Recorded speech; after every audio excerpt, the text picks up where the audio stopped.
Hello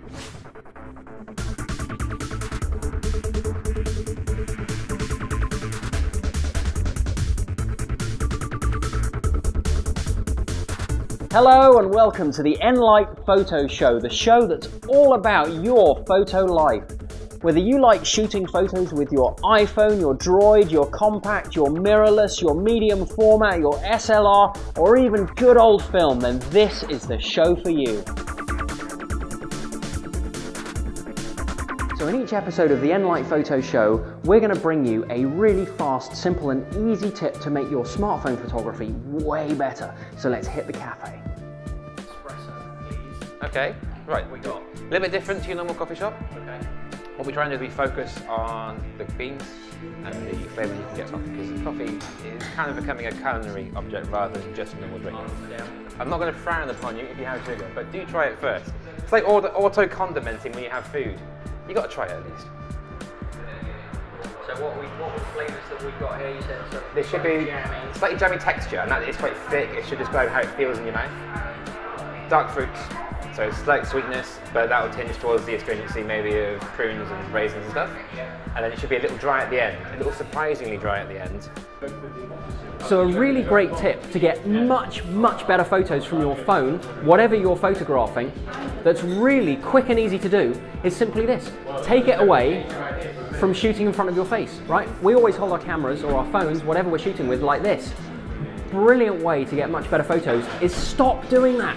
Get your phone up high, get it down low, throw it into some really interesting places that you wouldn't normally put it. If the photo doesn't work, you just hit delete. But I guarantee you'll get much cooler photos, just be much more eye-catching, that your friends will love. Doesn't matter what you're shooting, give it a try. Here, let's check it out. Watch me do it.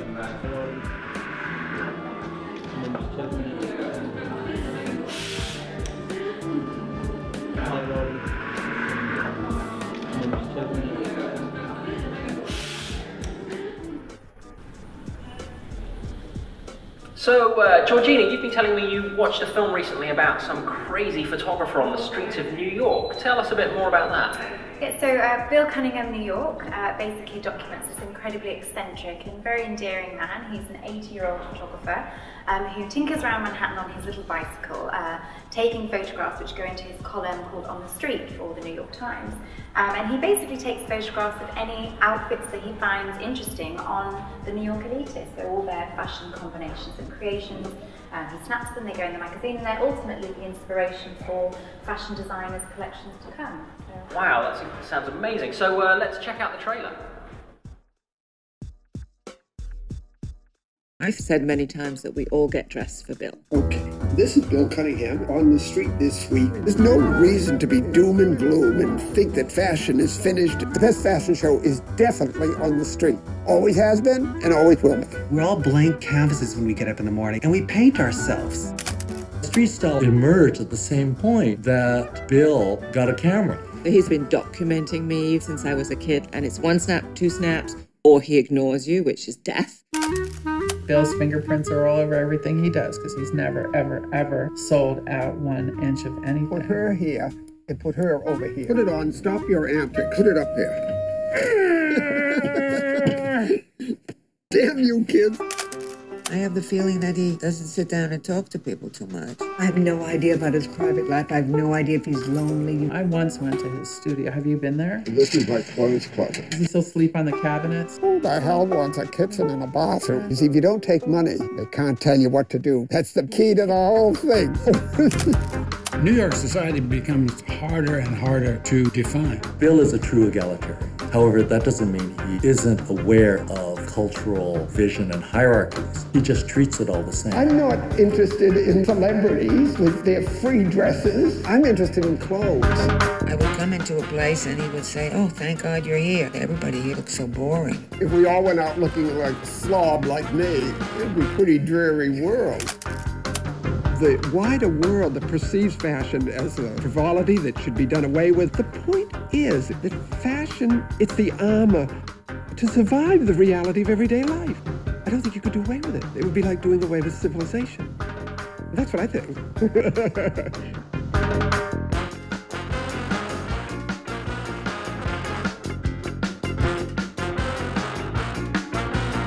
incredible. So yeah, because he shoots with an old film camera. He sort of, it's amazing, you know, kind of just scurries around, doesn't he, in his little blue kind of... Yeah, he wears a little blue, you know, blue ensemble, really cheap little outfit, and then he's taking photographs of these elitists and, you know, telling the world, you know, what's in fashion, or what's going to be in fashion next year. Yeah. So is this a film for photographers, or a film for people who love fashion, or who's this for? I think obviously it's going to be interesting for photographers to see such an informal way of shooting, you know, interesting for fashionistas. But what's really nice is being able to see such an inspirational story. You know, this guy has made a success out of something that he loves.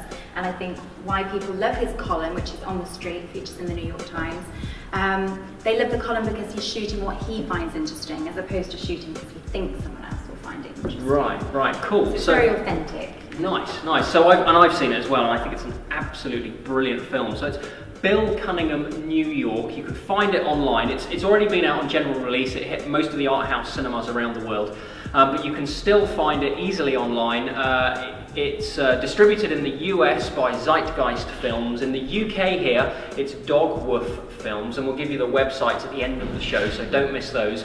So you can find it online really easily. You can download it legally, of course, and it's out on DVD as well. Well worth watching. Bill Cunningham, New York.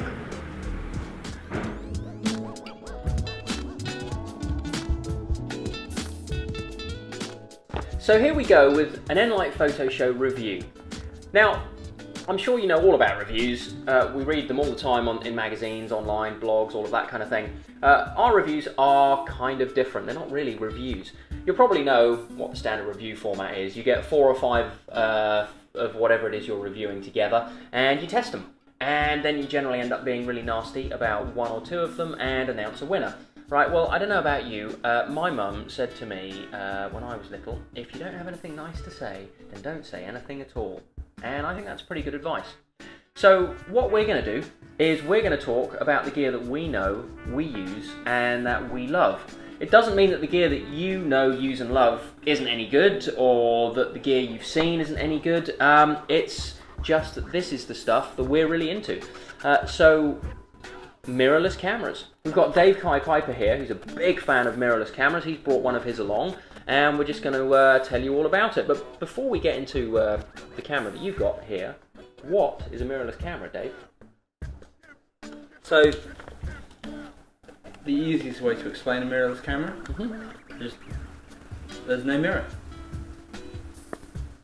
It's that simple. DSLR stands for single lens reflex, and that's the lens that's moving up and down, moving that mirror. CSC cameras don't have that, so they're compact system cameras. Cool, but yeah, because of course in an SLR, what you're seeing goes through a prism and the mirror, and you press the shutter, and yeah, as you say, it flips up. So mirrorless cameras are much smaller, much lighter. Yeah, it means that we can have these really thin profiles to the camera because there isn't a movement. So Dave, why would I want a mirrorless camera over a smartphone, or on the other side over an SLR? It's an extremely good point. The idea that the best camera is the camera that you always have with you.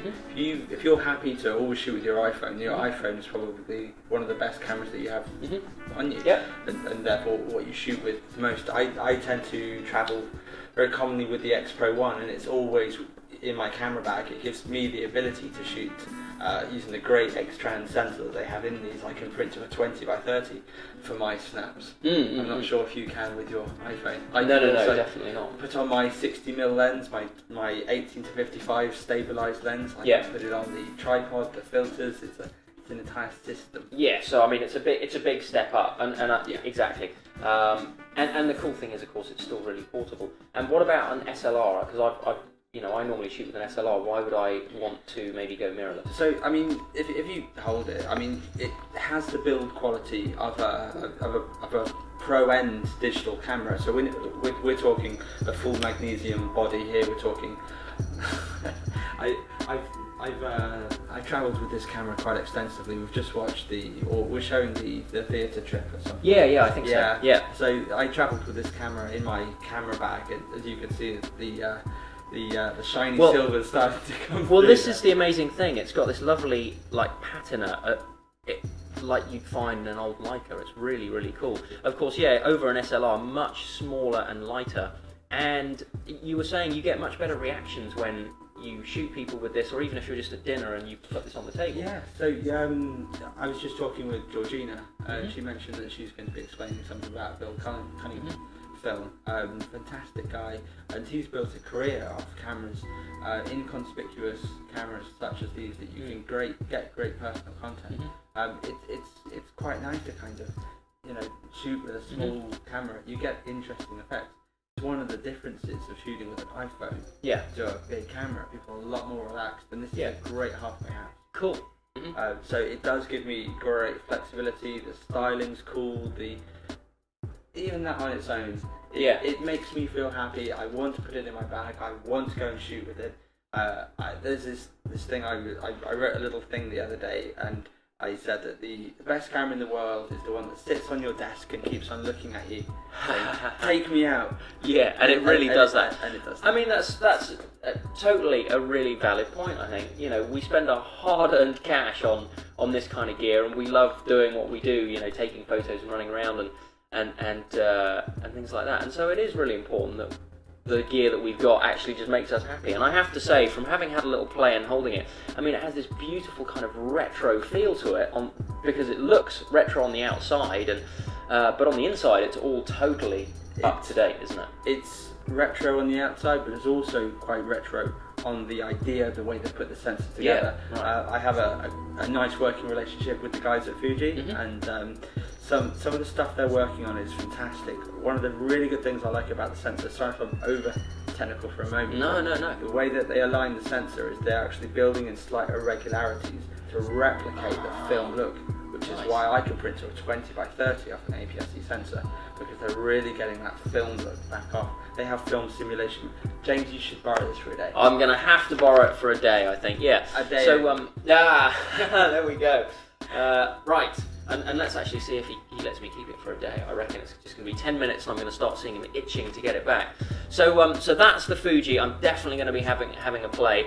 There are other cameras, Olympus OMD, Lumix GF series, the Olympus Pen, that have a similar kind of that are of the similar kind of format. But for us, it's the Fuji all the way. And so I know I'm looking forward to having a little play with it.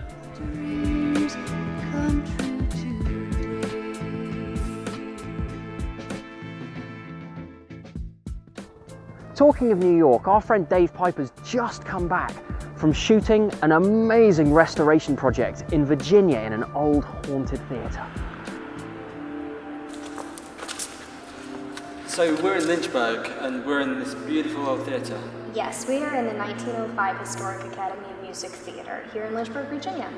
Sounds pretty good. You don't look as if you're open for business though. No, we're not quite. We're in the restoring stages here, so we're fundraising, but when we open to our 1912 version, it'll certainly be a beautiful space. So this theatre was built in 1912? It was built in 1905, and it suffered a fire in 1911 and was restored in 1912. So we're restoring it now back to that version. Sounds like it's going to be nice. It will be. It certainly will be. It's a beautiful building. So you're at the fundraising stage.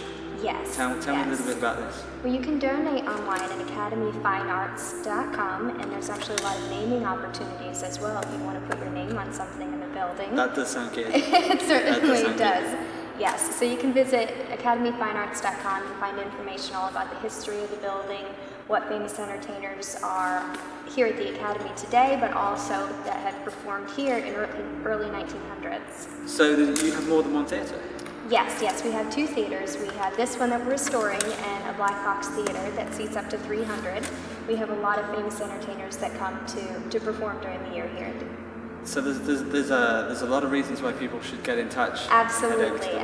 We have a lot of programming here, and of course the restoration is a beautiful thing to be a part of. Well, the restoration is lovely, but this at the minute, it looks absolutely gorgeous. I would love to do a shoot Absolutely. here. We can arrange this. Yes, of course. That'd be great. Sounds good. I'm a bit worried though. Apparently there's a ghost here. Some believe that there is a ghost, and if there is one, I'd like to believe it might be Bert Lahr. He's the Cowardly Lion in The Wizard of Oz. I'd like to think that it might be him. Oh, it sounds good. So, are you going to show me a little bit around the building? I'd love to. And I can help. You can help plan my shoot. That's right. That'd be great. Take care. Let's start.